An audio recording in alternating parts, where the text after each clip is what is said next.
Kimmerni me dansa gira, kimmerni viari la voyo, kimmerni me dansa gira, calavan prina bama chota, kimmerni me dansa gira, kimmerni viari la voyo, kimmerni me dansa gira, calavan prina bama chota, kimmerni me dansa gira, kimmerni viari la voyo, kimmerni me dansa gira, calavan prina bama chota.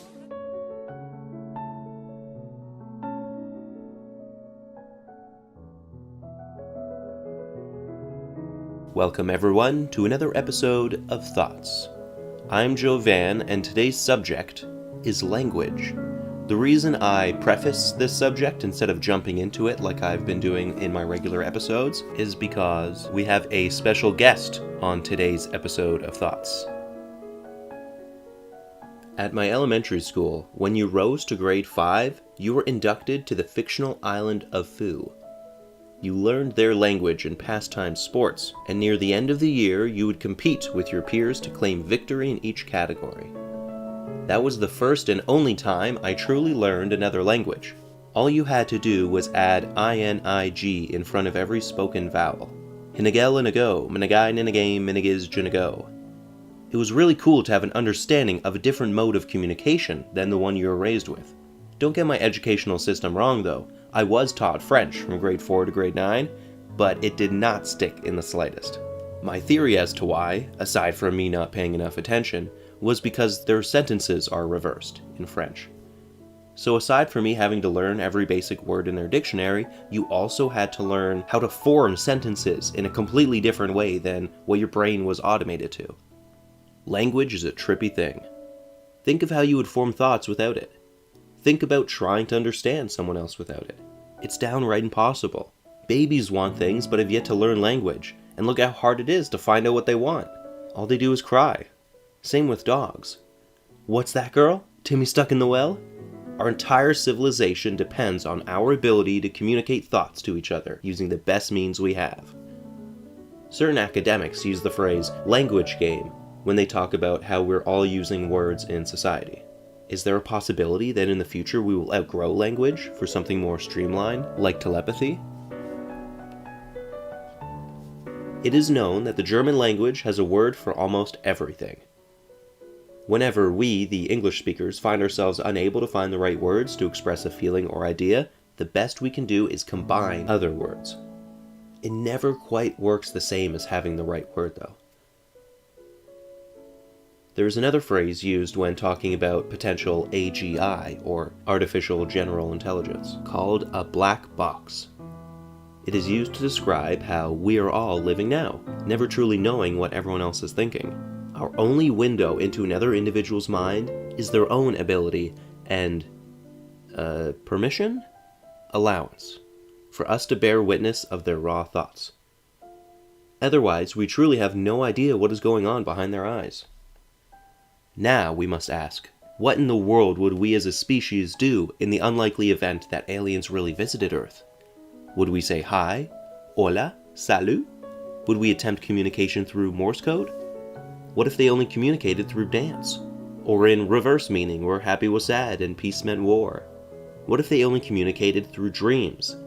Acting aberrant and uncooperative in waking life if you tried to do anything otherwise not talked about beforehand. Our brains formed solely through Earth's evolution, from scratch. Alien life could have radically different minds if they even resembled Earth-like organisms. Language is what built the life we now have. As a society, talking to each other built us up to being technologically advanced. It allowed cooperation of nations, democracy, infrastructure, and general stability. But just like the internet, language as a tool is a double-edged blade. It can grant us the best possible life in our individual situations, but it can also give us great pain. Sticks and stones may break my bones, and words do also hurt me. It's scary how effective words can hurt us. We have no ability to stop hearing things in front of us. Sounds enter our ears and our brain computes it into meaning, if we know the language, and there's nothing we can do about it. We have the ability to use our words for ill or for good. It is up to us how we use it and how we react. With that in mind, I suggest we put in the effort or attention to use our words for the better. And now I'm going to hand it off to my friend Ben, whose YouTube channel you can find in the description below. All I know is that I know nothing. This is a quote attributed to Socrates. But wait a second, how did you understand what I said? Did you think about the sounds of every letter? Or what the subject and direct object were? No, your brain parsed it for you. How did it do that? There's a debate in cognitive science about this. Does the mind contain many separate modules, including one for processing speech, or a vast general intelligence capability that handles everything from understanding speech to recounting an experience you had 10 years ago?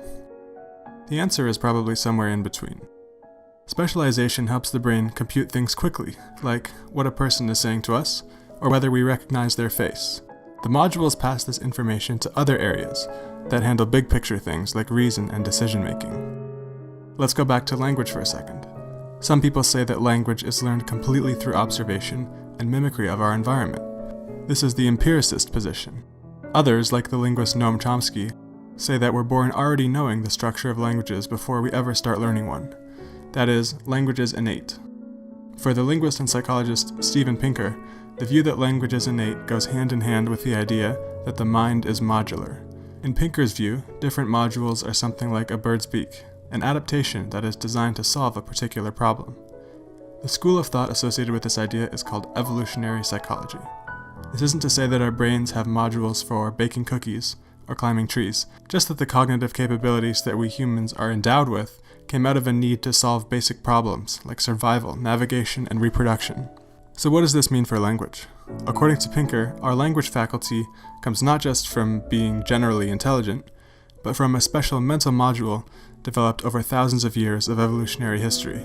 This theory, and the theory of modularity of mind, are not without their critics. However, they are some of the most well-known attempts we've made to explain the mysteries of our own minds. Thank you again for listening, viewers. And I want to give another thank you to Ben for jumping in this episode. Keep in mind, everybody, I love all of you, and I'll see you guys next time.